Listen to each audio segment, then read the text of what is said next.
What's up tout le monde, j'espère que vous allez bien. Aujourd'hui, on se retrouve pour une nouvelle vidéo. Et dans cette vidéo les gens, on va encore une fois aller sur le dark web.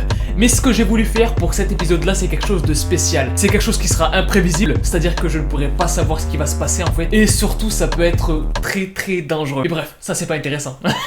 C'est ce qui nous intéresse le moins. Alors avant de commencer la vidéo, je compte sur vous pour mettre un maximum de pouces bleus sur cette vidéo et commenter hashtag chute dans les commentaires si vous voulez que la série continue. Alors les potes, j'espère que vous êtes prêts parce que ce qu'on va faire aujourd'hui dans cette vidéo, c'est qu'on va aller sur le dark web pour commander des objets. Yeah, I'm in the dark web, looking CIA.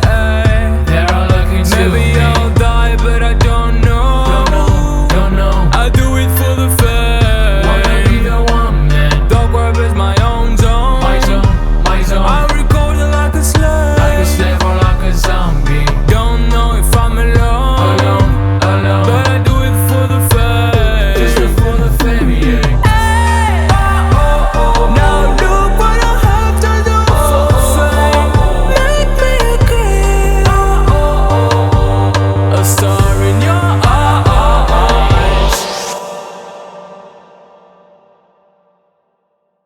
Ok les gars, alors dans cette vidéo ce qu'on va faire comme vous l'avez compris c'est que on va aller sur le dark web pour commander un objet. Et franchement les gars Quoi? Ah tu te demandes ce que c'est que ça là? C'est un NFT voilà.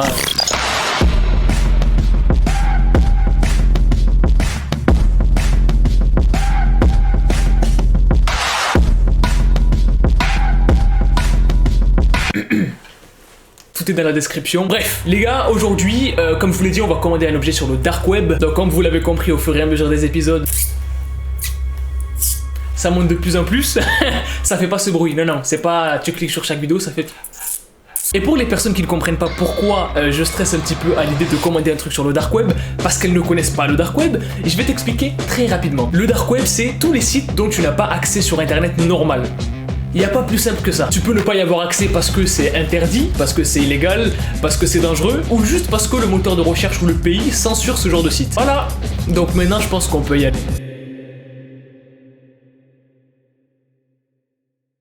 Ok les gens, alors maintenant...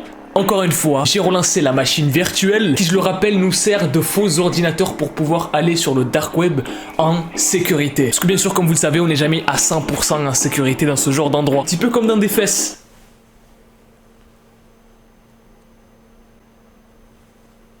Bref, on va tout de suite du coup se connecter et faire ce qu'on a à faire comme d'habitude en lançant la VirtualBox. Du coup là j'ai mis tout ce qu'il faut, donc langue française, clavier français, format français, démarrer Tails et on va être parti les potes pour commander un objet sur le dark web. Du coup comme d'habitude vous connaissez, ce que j'ai dû faire c'est attendre et voir si la machine virtuelle allait bien se démarrer et heureusement ça marche. Ok les potes, on y est, on va pouvoir encore une fois se connecter à Tor. Oui mais Adam, est-ce que quand tu te connectes à Tor c'est parce que du coup t'as tort d'y aller?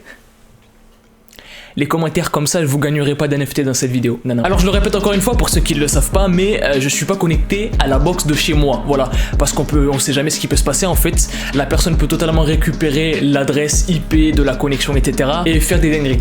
Du coup, je suis connecté sur un truc qui est un peu plus privé, on va dire, et un peu plus sécurisé pour moi. C'est que là, je suis connecté sur une deuxième carte SIM que j'ai sur un réseau 4G en fait, avec un partage de connexion que j'ai fait sur mon téléphone avec une carte SIM que j'utilise pas. Voilà, donc que j'utilise spécialement pour mes vidéos sur le dark web. D'ailleurs si vous kiffez, voilà, maximum de pouces bleus, voilà, je sais que vous kiffez la série de ouf. Franchement je suis pressé parce que là, attends mais il faut que je me connecte quand même.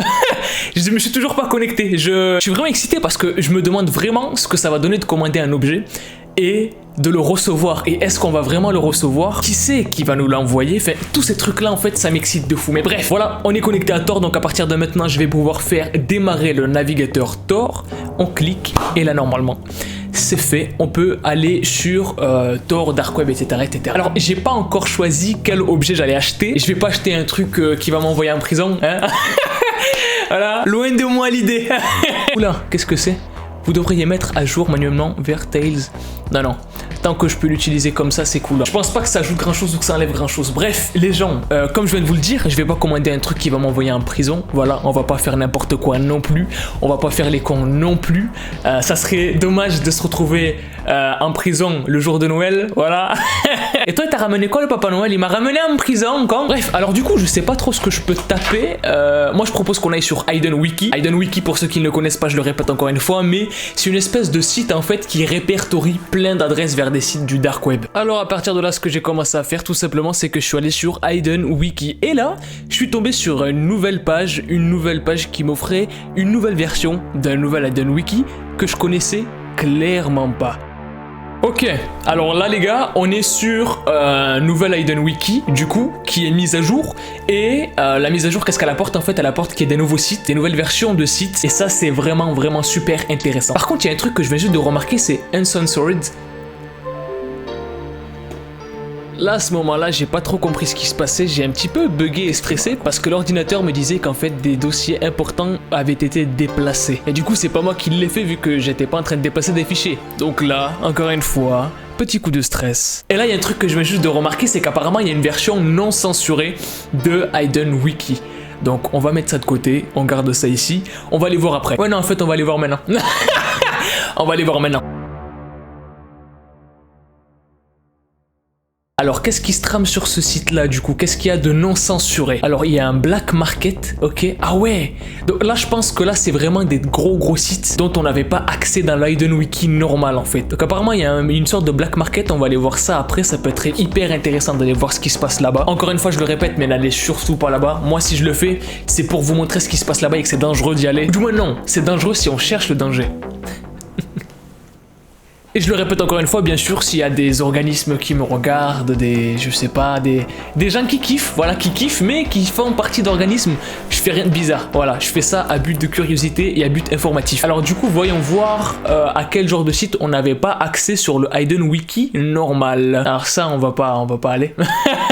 On va pas aller parce que là-bas il va y avoir des dingueries, donc on va pas aller du tout. Ce site-là, si vous vous souvenez, c'était l'espèce de chatroom qu'on était allé voir en live. D'ailleurs, si vous voulez un autre live sur le dark web, dites-moi dans les commentaires en commentant #live. Et donc là, ce que j'ai commencé à faire, c'est chercher un maximum un site où je pourrais tout simplement acheter des objets, les commander pour les recevoir et pour pouvoir vous faire une vidéo d'ouverture dessus. Sauf que je savais pas vraiment ce que je voulais commander en fait. Ok, alors du coup, on va aller sur le black market. Et là, une fois sur le site du black market, on est sur la section products. Donc là où il y a tous les produits disponibles sur le site. Donc là, il y a all. Donc all, c'est tous les produits qui sont disponibles sur le site. Nous, c'est pas all qui nous intéresse. Electronics. Voilà. Moi les gars, je sais pas pour vous, mais j'ai entendu pas mal d'histoires de personnes qui allaient sur le dark web, qui commandaient des téléphones et qui, une fois qu'ils allumaient le téléphone, qui voyaient des trucs bizarres à l'intérieur du téléphone en fait. Quand je dis des trucs bizarres, ça peut être des logiciels en plus, des fichiers en plus, des mémos cachés en plus, c'est-à-dire des adresses vers d'autres trucs encore plus bizarres, et des rencontres bizarres surtout. Parce que là je pense, je suis vraiment pas sûr, mais je pense que comme c'est du coup livré sur un site qui est hébergé sur le dark web, je pense pas que c'est la poste qui va me le livrer le téléphone. Je pense pas que c'est la poste qui va venir à 8h du matin. Monsieur, ouais, c'est le téléphone, le colis. Je pense pas, mais par contre, je pense que c'est plutôt quelqu'un qui va me le livrer. Parce que si j'arrivais à vous filmer ça, franchement, ça serait énorme. Et je pense que vous voyez où je vais en venir au fur et à mesure de la série. Alors, du coup, là, on a toutes sortes de téléphones. Là, on a des iPhones. Donc, celui-ci, c'est le dernier. iPhone 13 mini à 249 €, bordel de.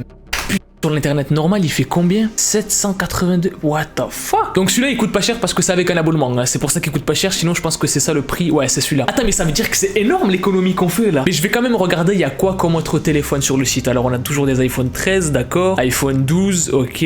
Ok, une deuxième page, on va aller voir ce qu'il y a comme autre page. Est-ce qu'il y a que des iPhones? C'est ça qui m'intéresse, moi.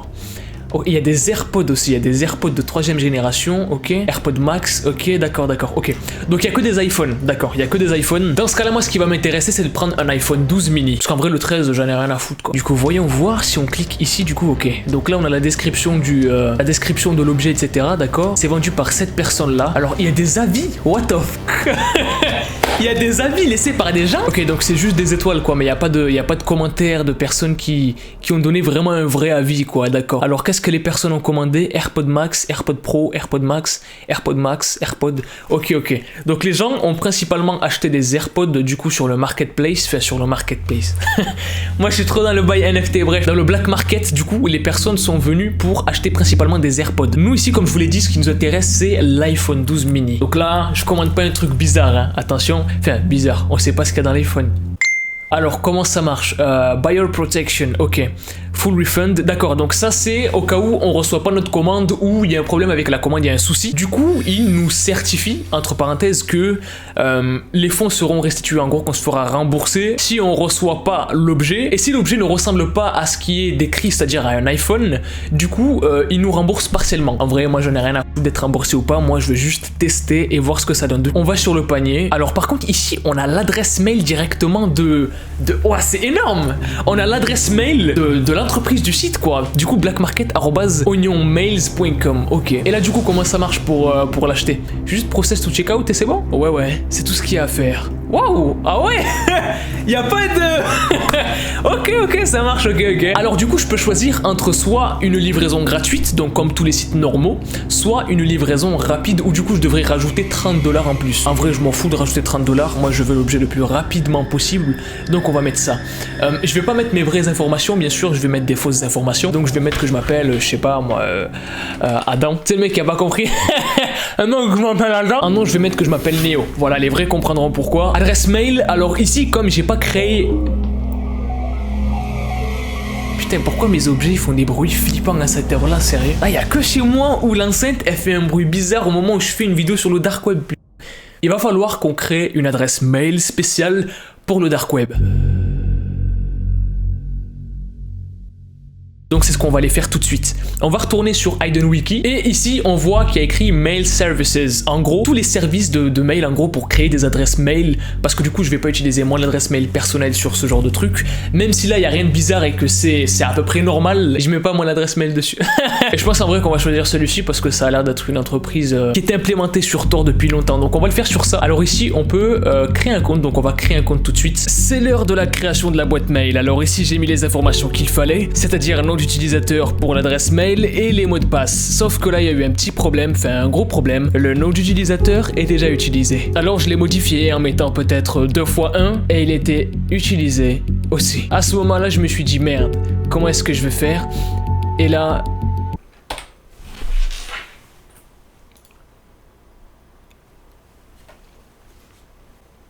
Après ça, j'ai attendu que la création du compte se fasse et là, j'étais un petit peu dans la merde puisqu'on m'a demandé de mettre une adresse mail pour pouvoir confirmer que je suis bien un humain. Sauf que quelle adresse mail je vais mettre alors que je suis là pour créer une adresse mail pour ne pas utiliser mon adresse mail justement. Et puis là, je me suis rappelé que j'avais une adresse mail que j'avais créée spécialement pour faire des tests. Alors je l'ai utilisée et j'ai directement reçu le mail de confirmation pour pouvoir créer ma boîte mail. Après ça, j'ai dû rentrer un code de confirmation et une fois que le code était rentré, j'ai fait valider.